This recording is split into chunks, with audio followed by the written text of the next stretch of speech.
Hello दोस्तों, NVS के final revisions video में आपका स्वागत है। और ये कंटेंट इंग्लिश में है लेकिन हम समझाएंगे हिंदी में, तो जो हिंदी वाले बच्चे हैं वो यहीं से एडवांस आपका लाभ उठा सकते हैं।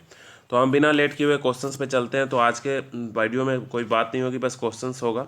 तो पहला क्वेश्चन कह रहा था addition of water in lime. Lime का मतलब CaO, ठीक है।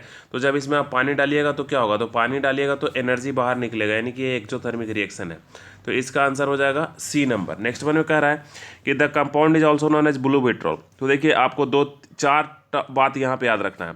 ब्लू विट्रोल, ग्रीन विट्रोल यानी कि नीला तोता हरा तोता, ठीक है। और याद रखना है किसमें कितना वाटर होता है। तो देखिए ब्लू विट्रोल जो होता है वो CuSO4 × 5H2 होता है। क्या होता है, CuSO4 × 5H2।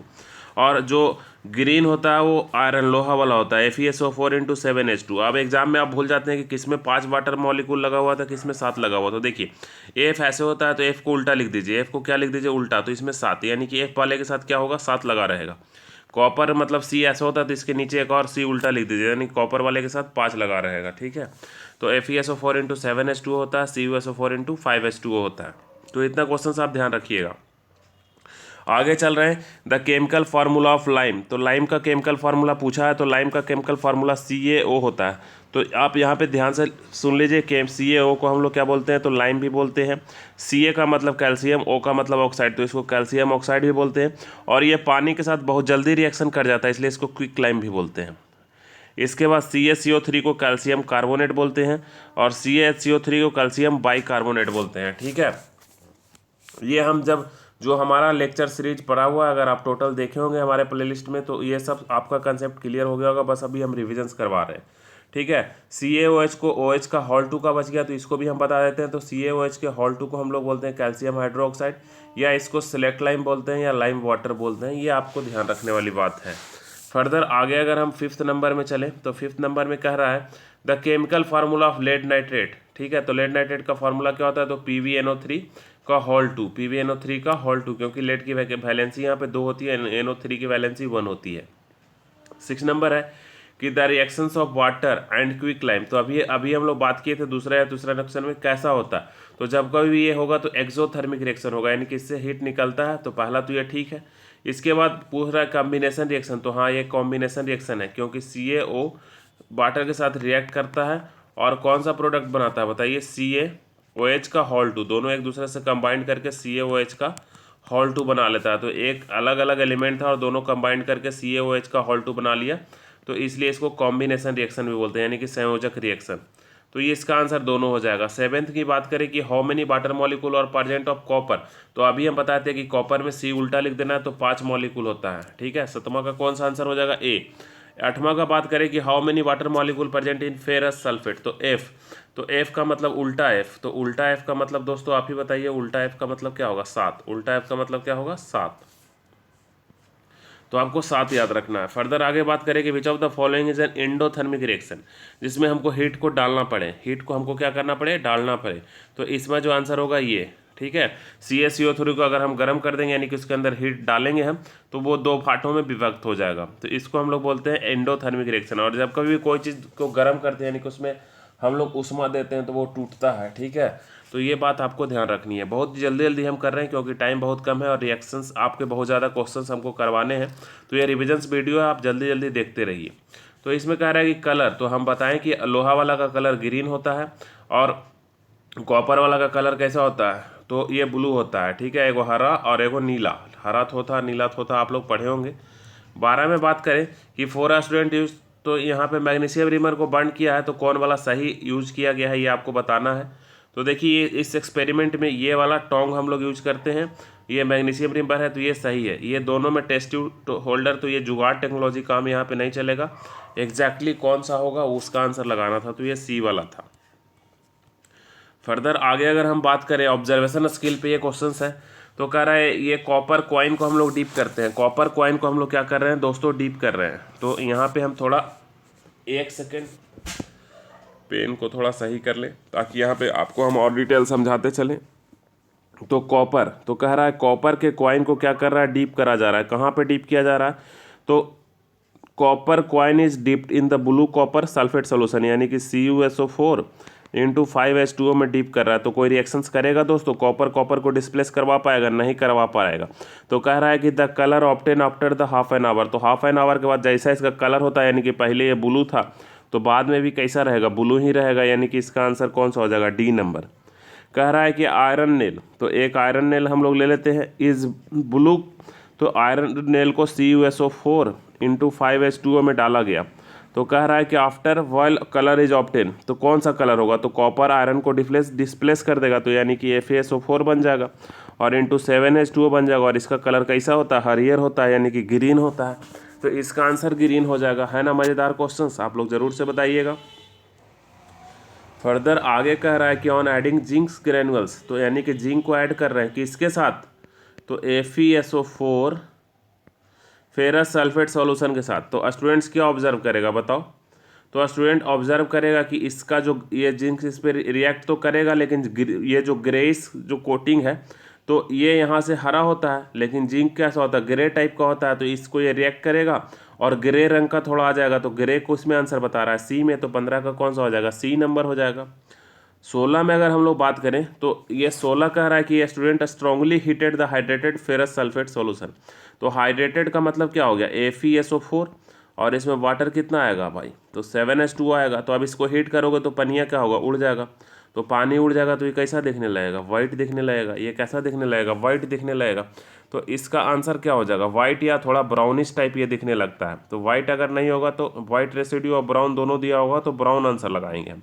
तो 16 का आंसर कौन सा हो जाएगा? बी नंबर, ब्राउन इसका दिखेगा। फर्दर आगे हम लोग बात करते हैं 17 नंबर में। कह रहा है कि student while heating a solid lead nitrate, तो सॉलिड नाइट्रेट को वो क्या कर रहा है? हीट कर रहा है, तो PbNO3 का होल 2, तो इसको दोस्तों हीट करेगा तो कैसा निकलेगा? येलो कलर का रेसिड्यू निकलता है, तो इसमें क्या है? येलो, और ये क्या बनेगा? तो लेड ऑक्साइड बनता है, तो इसको याद रखना, yellow residue of lead oxide. 18 का आंसर है कि स्टूडेंट एक सॉलिड क्विक लाइम, तो क्विक लाइम को लिया, china dish and added small amount of water, plus इसमें क्या हो गया? वाटर निकला। तो इसमें जो साउंड आता है वो आपको बताना था, तो साउंड क्रैकिंग साउंड आता है, तो 18 का आंसर क्या हो जाएगा? बी हो जाएगा। फर्दर आगे कह रहा है कि the colour of the gas evolve in heating of lead nitrate, lead nitrate को जब हम लोग हीट करते हैं तो जो कलर निकलता है वो कैसा निकलता है? तो ब्राउन कलर निकलता है। आपको याद रखना है लेड नाइट्रेट से कैसा निकलता है? ब्राउन कलर निकलता है। अब हम लोग 20 नंबर क्वेश्चन पे चलते हैं। तो 20 में कह रहा है कि when a clean iron nail is placed in copper sulphate solution the colour, तो यहाँ पे क्या होगा? डिस्प्लेसमेंट होगा या नहीं होगा? तो होगा। तो जब डिस्प्लेसमेंट होगा तो कैसा हो जाएगा? ग्रीन कलर का हो जाएगा, क्योंकि अब क्या बन जाएगा? FeSO4, तो FeSO4 इंटू 7H2O, तो FeSO4 इंटू 7H2O का फार्मूला हो जाएगा, तो ये ग्रीन कलर दिखने लगेगा, तो पेल ग्रीन इसका आंसर हो जाएगा। तो 20 नंबर का क्या हो गया? पेल green. When a zinc granules are dipped in the blue copper sulfate solution, the color would be, तो 21 का आंसर क्या होगा बताओ? तो 21 का आंसर क्या होगा? ये जब डिस्प्लेस कर देगा तो ये कलरलेस, या वेन अ जिंक ग्रेनुअल, तो जिंक है, तो जिंक आयरन को डिस्प्लेस कर रहा था तो ब्राउनिश बन रहा था, और यहाँ पे जो बनेगा वो कैसा बनेगा? तो यहाँ पे कलरलेस बनता है, ZnSO4 जो हो जाएगा वो कलरलेस हो जाएगा। तो यहाँ पे आंसर क्या होगा? कलरलेस। तो इसको आप एक जगह नोट कर लीजिएगा, कलर वाला बहुत कन्फ्यूजन होता है, तो 10th के NCERT से ही सारा है। तो जितना हम ये कलर वाला क्वेश्चंस बताए हैं वो आप स्टॉप करके एक बार नोट करके इसको क्विक रिविजन्स कर लीजिएगा, या फिर मैं किसी अगले वीडियो में एक बार क्विक एक ही साथ बता दूंगा आप लोगों को। कह रहा है कि in reactions of sodium sulphate and barium chloride, तो ये भी क्वेश्चंस आप लोगों को पढ़ना है। तो सोडियम सल्फेट का जो फार्मूला हो जाएगा दोस्तों वो हो जाएगा Na2SO4 और BaCl2। तो ये कह रहा है कि ये प्रिसिपिटेट बनेगा, वो कैसा प्रिसिपिटेट बनता है? तो वाइट रंग का प्रिसिपिटेट बनता है, तो इसका आंसर वाइट हो जाएगा। फर्दर आगे अगर हम लोग बात करें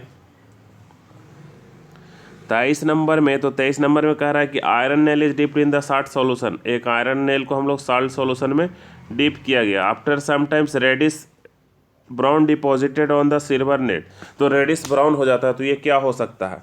तो ये कॉपर सल्फेट हो सकता है। इस तरह का सॉल्यूशन हम ऊपर पढ़ चुके हैं जिसमें सेम ही रिएक्शंस था, तो अब इधर से कॉपर सल्फेट पूछ लिया और आंसर दे दिया था। पहले आंसर क्या पूछ रहा था? 24 में कह रहा है कि the colour of the residue left in the test tube after heating the ferrous sulphate which undergoes decomposition is, मतलब कि वहाँ पे क्वेश्चंस कुछ ऐसा कह रहा है कि colour residues left test tube after heating the ferrous sulphate solute. FeSO4 को हम लोग क्या करेंगे, जब हीट करेंगे तो कैसा निकलेगा, तो एलोइस ब्राउन हम लोग बात किए थे, ब्राउनिश, तो ये ब्राउनिश आंसर 24 का हो जाएगा। तो ये क्वेश्चंस बार बार रिपीट हो रहा है, 2-4 क्वेश्चंस रिपीट हो गए, तो इससे आपको परेशान ना होना है। 25 में दोस्तों क्वेश्चंस में क्या कह रहा है कि the ferrous sulphate is strongly heated, name the gas. तो जब फेरस सल्फेट को स्ट्रांगली तुम हीट करोगे दोस्तों, तो जब आप स्ट्रांगली हीट करोगे तो SO2 भी निकलेगा और SO3 भी निकलेगा। On heating ferrous sulphate one you'd get sweet smell, rotten smell, irritating choking smell और नन ऑफ द। आप उसमें से स्मेल कैसा आता है, तो आपको याद रखना है कि इरिटेटिंग और चोकिंग स्मेल आता है। अब ये लास्ट है सेक्शंस हमारा कि science lab manuals question reporting और ठीक है इंटरप्रेट आप क्या करते हैं उसके बेसिस पे ये क्वेश्चंस है। तो कह रहा है कि on adding water to lime, water को जब लाइम से ऐड करते हैं तो इसका क्वेश्चंस कौन नहीं बता पाएगा। CaO को दिवाली में जब पानी में डालते हैं दीवार की पुताई करने के लिए तो क्या बनता है, तो CaOH का Hol2 बनता है। On passing CO2 gas through select lime, तो इस पे बहुत ज़्यादा प्रैक्टिकल बेस्ड क्वेश्चंस आता है, ये आपको ध्यान देना है। तो सेलेक्ट लाइम से जब पास करते हैं तो CaCO3 बनता है, तो 28 का आंसर क्या हो जाएगा, A नंबर हो जाएगा। 28 का क्या हो जाएगा आंसर, A हो जाएगा। फर्दर आगे 29, 30, 31 3 क्वेश्चंस है और ये इतना ही पे लास्ट है हमारा। तो 30 में क्वेश्चंस कर रहा है कि on strong heating ferrous sulphate, तो फेरस सल्फेट को जब स्ट्रॉन्ग हीट करोगे तो SO2 SO3 तो आएगा ही आएगा, SO2 आएगा और SO3 तो आएगा ही आएगा, और Fe2O3। हाँ, तो ये आंसर सही है, तो इसका आंसर आप लोग याद कर लीजिए। कह रहा है magnesium ribbon but with dazzling flame, तो विद सही है। तो मैग्नीशियम को जब हम लोग क्या करते हैं ऑक्सीजन में बर्न करते हैं तो क्या बनाता है, MgO बनाते हैं, और ये दो गो अलग अलग था और दोनों कंबाइंड होकर एक बन गया, तो इसका नाम क्या हुआ, कॉम्बिनेशन सहसंयोजन रिएक्शन या सहसंयोजी reaction. The reaction of sodium sulphate and barium chloride produce a precipitate, ठीक है, प्रोड्यूस फॉर्म गिवन PPT। तो PPT के फॉर्म में क्या होगा, यानी कि BaCl2 PPT के फॉर्म में होगा, बैरियम क्लोराइड होगा, या फिर एक और प्रोडक्ट आपका जो बनेगा वो बनेगा क्या, बैरियम क्लोराइड और सोडियम क्लोराइड। तो दोनों में कौन होगा PPT के फॉर्म में, तो इसमें कोई भी बता सकता है। सोडियम क्लोराइड जो बनेगा ये तो नमक है, पानी में घुल ही जाता है, तो PPT के फॉर्म में क्या होगा, बैरियम सल्फेट जो बनेगा वो PPT के फॉर्म में होगा। सोडियम बैरियम क्लोराइड हम गलती से बोल दिए थे, तो बैरियम यहाँ पे सल्फेट होगा क्योंकि ऊपर में सोडियम सल्फेट हम लोग लिए हुए। तो इस तरह से हमारा ये चैप्टर 1 का रिविजन्स हो गया। आप आंसर का भी स्क्रीनशॉट एक बार ले सकते हैं। तो ये प्रैक्टिकल बेस्ड क्वेश्चंस थे। तो हम लोग इसी तरह से जल्दी जल्दी आप लेक्चर यहाँ पे देखिएगा, जिसमें हम लोग इतना ही क्विक वे में आपको आंसर्स हम बता देंगे सारा। तो इस वीडियो में इतना ही, फिर हम नए वीडियो में आपसे मिलते हैं, तब तक के लिए धन्यवाद।